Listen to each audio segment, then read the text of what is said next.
Good day, everyone. Today we will be discussing the different genres of popular literature with different novels, short stories, and movies.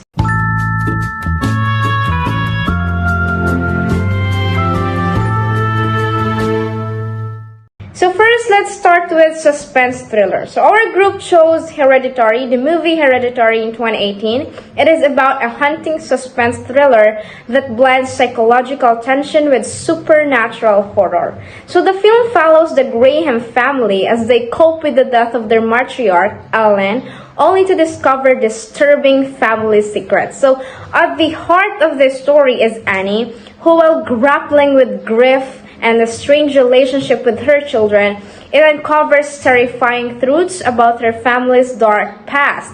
So as the tension builds, the family is drawn into a psychological spiral, with each revelation bringing them closer to an inevitable, horrifying fate. Can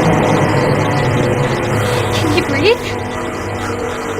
Peter, what are you doing here?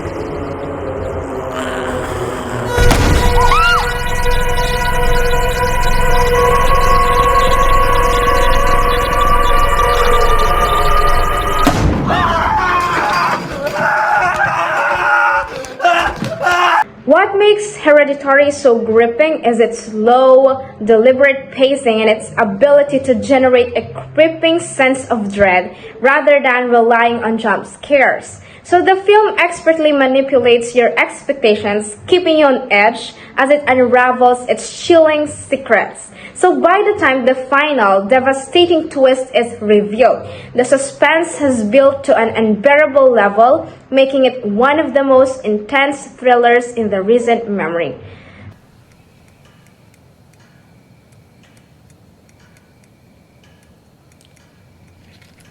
You okay, Mom? What? Is there something on your mind? Is there something on your mind? It just seems like there might be something you want to say. Peter. Like what? I mean, why would I want to say something so I could watch you sneer at me? Sneer at you? I don't ever sneer at you. Oh, sweetie, you don't have to. You get your point across. Okay, so fine, then say what you want to say then. Peter. I don't want to say anything. I've tried saying Okay, so things. try again. Release yourself. Oh, release you mean? Yeah, fine. Release me. Just say it. Just fucking say it. Don't you swear at me, you little shit! Don't you ever raise your voice at me! I am your mother! Do you understand? So one of the themes of this movie is generational trauma. It is the backbone of Hereditary because the family's suffering is rooted in the dark legacy passed down from Annie's mother, which is Allan. Allan's involvement in occult practices and emotional manipulation creates a curse that affects each successive generation. So Annie, unable to escape her mother's influence, becomes consumed by grief and paranoia, passing this burden onto her children, especially her son Peter. So the film shows how unresolved trauma and family secrets relentlessly haunt and destroy each new generation.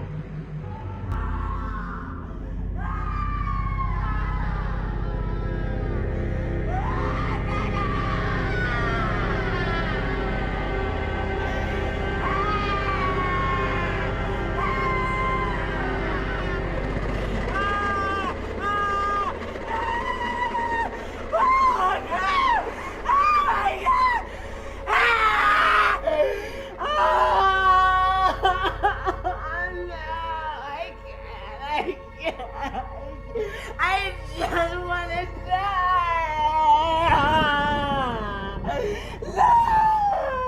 Similar to how the new generation grapples with generational trauma in films like Encanto in 2021, Turning Red 2022, and Everything Everywhere All at Once in 2022. Maybe it's like you said.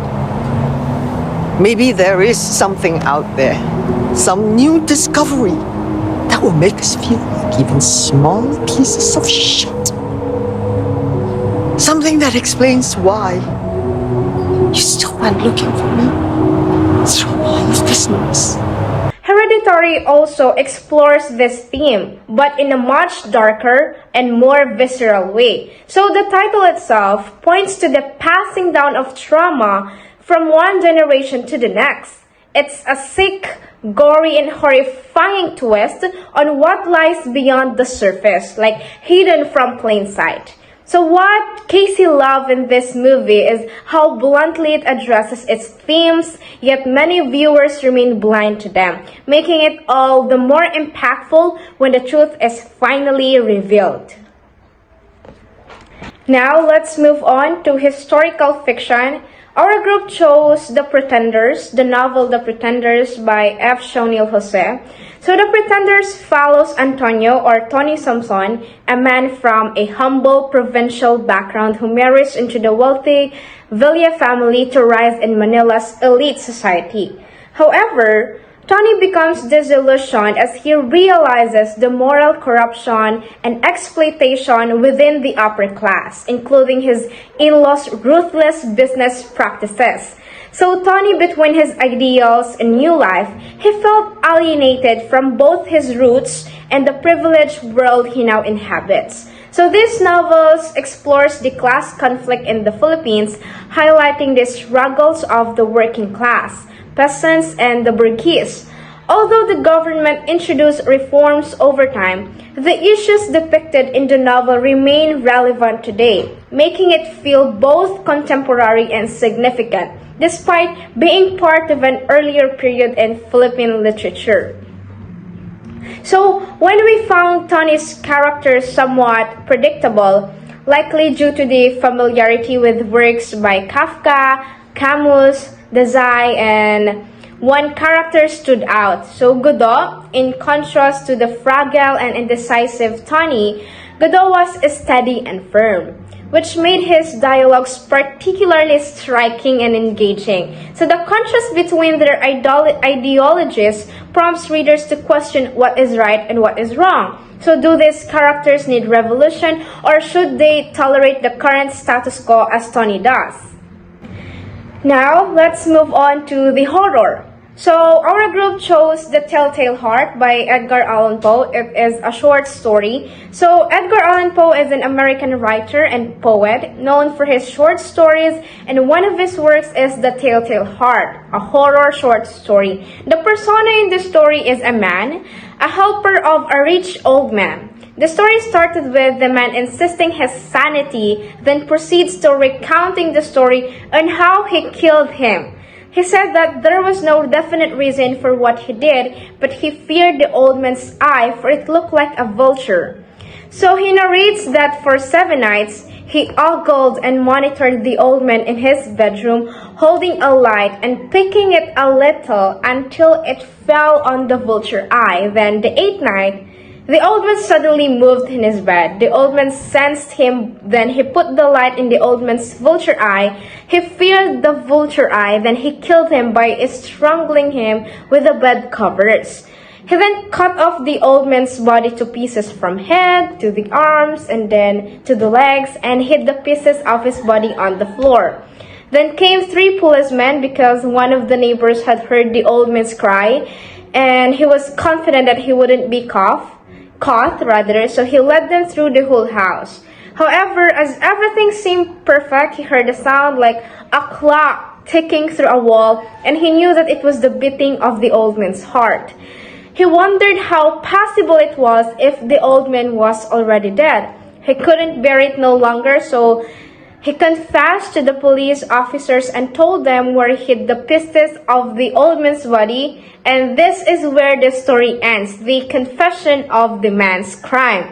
So in Edgar Allan Poe's The Telltale Heart, it provides paranoia and mental disorientation. Paranoia means a mental state of a person that is heavily influenced by distrust or suspicion for no reason. So a person with paranoia believes that someone will harm them or someone is plotting against them. While mental disorientation means having an altered mental state. So Poe's story provides importance to the mental health of a person and how an individual can do so many things up to the most horrifying acts. Like the narrator in the story who suffers from mental disorientation, it can lead to a huge destruction. However, he denies having mental health problems, but his actions can still prove that he is experiencing psychological problems. In this story, Poe gave emphasis to the importance of psychological health as equally important to physical health. Additionally, this story gave importance to the psychological depth of a human person and how powerful conscience is, even if one tries to suppress it. Poe emphasizes the internal terror the character feels rather than the external threats that he might experience. Since Poe is one of the authors that was influenced by modern horror fiction, his work has set the standards for this genre and his way of storytelling. So Edgar Allan Poe's ability to intertwine thematic complexity with masterful storytelling ensures that this story remains a pivotal work in understanding the evolution of horror and Gothic literature. Actually, when I read this, it horrified me, but what I love in this story is that it provides a message to readers that whatever ways we do to hide our bad deeds, our conscience will be our constant reminder of the betrayal, resentment, anger, and fear that we felt. It is a reminder that our minds are powerful and on how it can torment us. Next is we have action or adventure movie. So we chose the Chronicles of Narnia, The Lion, The Witch, and The Wardrobe. I know you're all familiar with this movie. So the movie was filmed in 2005, directed by Andrew Adamson. It is based on the novel of C.S. Lewis. So the film started during World War II. The Pevensie children, Peter, Susan, and Edmund, and Lucy, are evacuated from London and sent to live in a countryside with Professor Kirk. One day, Lucy discovers a magical wardrobe that leads to the land of Narnia. There, she meets Mr. Tumnus, a faun, who explains that Narnia is cursed by the White Witch, and it's been winter for 100 years. What is your name, son of Adam? Edmund. And how, Edmund, did you come to enter my dominion? I'm not sure. I was just following my sister. Your sister? The children eventually discovers Narnia together and learn of a prophecy that says they will end the witch's reign. Edmund sneaks off to the witch's castle, where he is imprisoned while his siblings meet Aslan. So the noble lion who is leading the fight against the witch. Aslan and the children prepared for a battle to free Narnia. Aslan sacrifices himself to save Edmund, but he is resurrected, revealing a deeper magic. With Aslan's help, the children defeat the White Witch in ending her rule. So the children become kings and queens of Narnia, living there for many years, for 15 years. Then eventually, they return to England, but they know that they may someday return to the Narnia, where they least expect it. So the movie carries very deep meanings about life, forgiveness, leadership, teamwork, and sacrifice. The most notable part of the movie was when Aslan, the lion, sacrificed himself for the sake of Edmund's safety. So this reflects the act of sacrifice as an allegory for the idea of redemption or saving someone, which tells that those who make mistakes or commit wrongdoings can still be forgiven and find a path to redemption through love and sacrifice. It shows that everyone can change, and forgiveness is one of the most important parts of healing. Next, the movie also shows how teamwork and leadership work together to achieve a goal. In the movie, the Pevensie siblings showed courage even in the heights of danger, especially Peter, their older brother, who stood up and embraced being a leader against the battle of the White Witch because Aslan was, they thought, dead. This only shows that even in the most difficult times, what we need is courage, strength, and bravery. It is a reminder that we do not need to be a princess or a king, to be someone with greatness, or to do something brave. I've watched this movie multiple times when I was younger, and I watch it again. What I love in this movie is how powerful forgiveness can be, like Edmund, who betrayed his siblings but still forgave him, and it brought them stronger and more closer to each other. I also love how selfless Aslan is. He's willing to go through anything just to save Edmund, and it made me realize that for love, we can do anything. Which what really happened in the movie. Aslan's love and care for his people can make him do anything, even if sacrificing himself or his life to protect his people, and it melted my heart, and I wonder, would someone do the same thing for me? So in this movie, I can say that the world of Narnia is not just a magical place. It is a symbol for all of us to overcome our flaws, to help others, and to try to make a difference in the world. So let's have Allyson to discuss the other remaining genres of popular literature.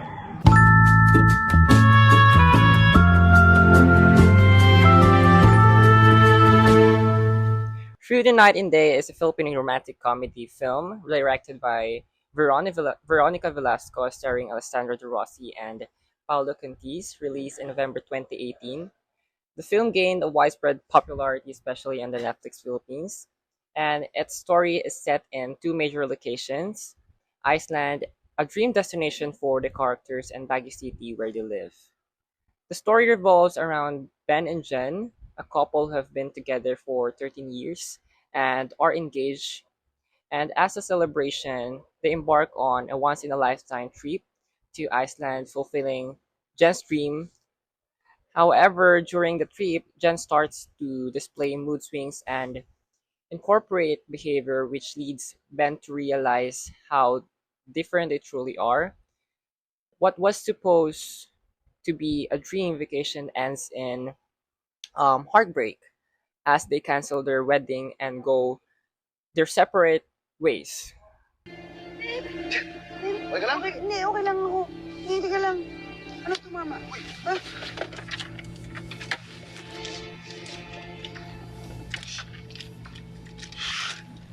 Wala?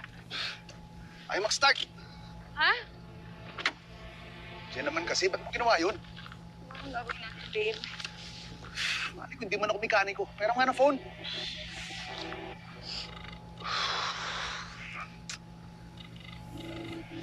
Yes, hello? Yes, we were in an accident. Yeah, we might need a mechanic or a tow truck, please. Yeah. We just left the cell phones. Yeah. Dali, may kausap ako. Yes. Babe, tingnan mo. Years after their breakup, Ben finds a new love and prepares to get married. Meanwhile, Jen discovers she has a brain tumor, explaining the mood swings and erratic behavior during their Iceland trip. And when Ben learns about Jen's condition, he returns to the Philippines to take care for her. They reconnect and reflect on their past relationship, with Jen admitting that her illness had unknowingly affected her behavior. And while caring for Jen, Ben witnesses her frequent hospitalizations and struggles with the worsening condition. And in a poignant moment, as they sit on her balcony enjoying the sunset, Jen passes away unexpectedly. And so the film delves deeply into themes of love, pain, regret, and letting go. It portrays a love built on patience and acceptance of loss, showing how even the strongest relationship can change due to unforeseen circumstances. It teaches the importance of embracing imperfections and demonstrate the loss can lead to a new beginning. So the ending, as Jen and Ben watch the sunset, symbolizes that endings can also be beautiful and transformative. I've watched Through the Night and Day more than once, and every time I do, it hits me differently, depending on how I feel at that moment. This movie makes me think deeply about relationship, about whether we are really choosing the right person to spend the rest of our lives with, that once That's one of the reason I love it so much. The movie really makes me feel the weight of love and loss. It shows how you can fall so deeply in love with someone that you do anything for them, but life can take a turn and that love can fade or end unexpectedly. And that thought is really terrifying, but it's also a reminder of how precious love is. And what stood out to me the most was how it shows that letting go isn't just about loss, it's also about moving forward. And the ending with Ben and Jen watching the sunset really stuck with me. It reminded me that endings can be beautiful too, a chance to start something new and maybe even better. This movie makes me reflect on love, sacrifice, and how we deal with the pain of saying goodbye. That's why it will always stay close to my heart. Arrival is a 2016 science fiction drama directed by Denis Villeneuve. The film emphasizes the power of language as a tool for unity, understanding, and shaping human thought. The story follows Louis Banks, a linguistic professor who is recruited by the US military after the 12 extraterrestrial spacecraft land in different parts of the world. Louis works with physicist Ian Denali to communicate with the aliens called heptapods and using their complex circular written language. And through careful analysis, Louis discovered that their language represents time non-linearly, allowing those who understand it to perceive the past, present, and future simultaneously. And this realization helps Louise interpret a heptapod symbol initially misunderstood as a weapon to actually mean as a tool or technology. And as tension rise among nations fearing an alien attack, Louise uses her newfound understanding to prevent a global conflict by convincing the world leaders to stand down. The heptapods then leave the Earth, revealing that their purpose was to share their knowledge so humanity could help them in the future. Throughout the film, Louise's vision of her future, she will have a child, Hannah, who will die young from an incurable illness, and Ian, her future husband, will leave her. And despite knowing this, Louise chooses to embrace the experiences, accepting love and loss as a part of life. Arrival is a profound exploration of language, time, and human connection. It illustrates how language shapes perception and thought while addressing themes of acceptance, unity, and the power of choice. The film's portrayal of cultural diversity and cooperation, alongside its emotional depth, makes it an exceptional piece of science fiction. So, Arrival left a deep impression on me because of its powerful message about language and connection. It shows how communication can unite people even in the face of fear and misunderstanding. The film's idea that language shapes how we think and perceive time is mind blowing. I also admire Louise's courage. She embraces love and peace, love and loss, knowing the pain it will bring, which teaches us about acceptance and making the most of our choices. It's not just a sci fi movie, it's a reminder of how understanding and unity can change everything. Smaller and Smaller Circle is a psychological detective film based on Felice's Batacan's novel. Set in the downside of Payatas, it follows two priests with forensic expertise, Father Saans and Father Jerome, as they investigate a string of gruesome murders of young boys. The film also tackles societal issues like mental health, pedophilia, and corruption. The story begins when the mutilated body of a boy is discovered in the Payatas dump site, the sixth victim of a serial killer. Despite the skepticism from authorities, the priests independently work on the case. By analyzing crime patterns and evidence, they identify the killer as Alex, a dentist. and his background reveals deep trauma caused by sexual abuse from a PE teacher, Mr. Gorospe, which motivates his crimes as a form of revenge. And after months of investigation, the police capture Alex, bringing the mystery to a close. The film highlights societal issues like long-term effects of trauma, a systematic corruption, and the neglect of mental health. It also portrays the persistence and analytical brilliance of the two priests and in uncovering the truth. Smaller and smaller circles opened our eyes to harsh realities of mental health, trauma, and corruption in society. It's not just a mystery, but a powerful reminder of how issues shape lives. We admired the persistence of the two priests who fought for justice despite being dismissed by the authorities. The film also made us reflect on how untreated trauma can lead to devastating consequences, emphasizing the importance of awareness and prevention.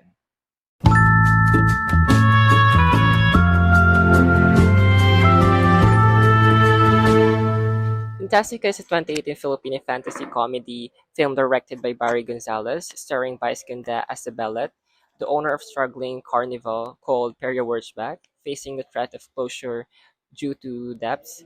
Belet's life takes a magical turn when three princesses from the kingdom of Fantastica, Prize, Chad, and Dong, appear asking for her help to restore their realm.